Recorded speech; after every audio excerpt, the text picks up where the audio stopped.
दोस्तों, जय सिया राम। आज जबकि सारा विश्व युद्ध के उन्माद में अस्त व्यस्त, त्रस्त और ग्रस्त दिखाई दे रहा है, ऐसी परिस्थिति में एक सत्य आपके समक्ष रखता हूं। वह यह है कि कलिंग और मगध के युद्ध की कदापि आवश्यकता नहीं इस विश्व को किसी बुद्ध के आविर्भाव के लिए। जी हाँ, सत्य और अहिंसा के प्रयोग जो गांधी कर रहे थे, वे प्रयोग असफल कर दिए गए। एक प्रदेश की मानसिकता के द्वारा, उनकी मनोवृत्ति के द्वारा वह अपने आप को महा लगा लेते हैं। विभाजन के उपरांत तो केवल महा नहीं हो जाते, कुछ भी महा नहीं होता। महा पढ़ना हो तो महाभारत को पढ़िए। महाभारत में भारत की सरहदें और सीमाएं दी गई हैं कि भारत कहां से कहां तक मौजूद रहा है। आवश्यकता इस बात की कि हम उस महाराष्ट्र की कुछ चर्चा करें तो हम पाएंगे कि अभी 3 वर्ष पूर्व हमारी संघ की सरकार ने एक निर्णय लिया था कि भारत के सारे बच्चे सभी विद्यालयों में कक्षा 1 से 5 तक, निश्चित तौर पर यह संघ के मुखपत्र पांचजन्य में प्रकाशित भी हुआ था, वह यह कि कक्षा 1 से 5 तक के सभी बच्चे हिंदी में अनिवार्य रूप से पढ़ाई करेंगे।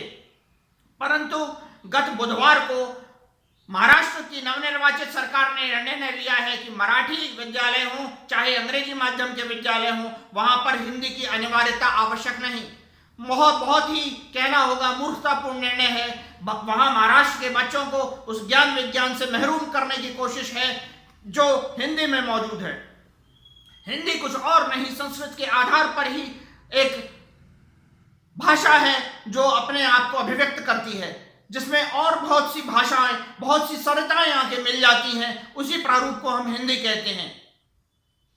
संस्कृत में गोस्वामी तुलसीदास जी पूरी रामचरितमानस लिख सकते थे, परंतु उन्होंने उसी हिंदी का उपयोग, उस अवधि का उपयोग किया जिससे वह ज्ञान विज्ञान सारे विश्व में व्याप्त हो सके और राम राज्य की स्थापना हो सके।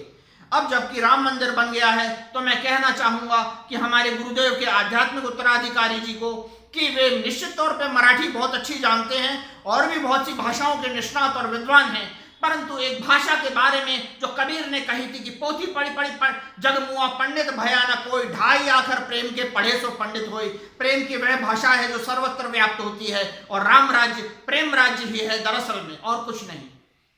तो आवश्यकता इस बात की कि महाराष्ट्र के बच्चों को महरूम न किया जाए और वे भी प्रयास करें और संघ भी प्रयास करे और सरकार भी प्रयास करे। और क्यों ना कर सकेंगे, वे आज पूरी तरह से बहुमत में हैं और जनता ने अभी अभी उनको निर्वाचित किया है। तो बच्चों को चाहिए कि वे हिंदी में पढ़ें। यह उनके मनोमस्तिष्क और समस्त विकास के लिए अत्यंत आवश्यक है। ऐसा न करना उन बच्चों के साथ अन्याय होगा।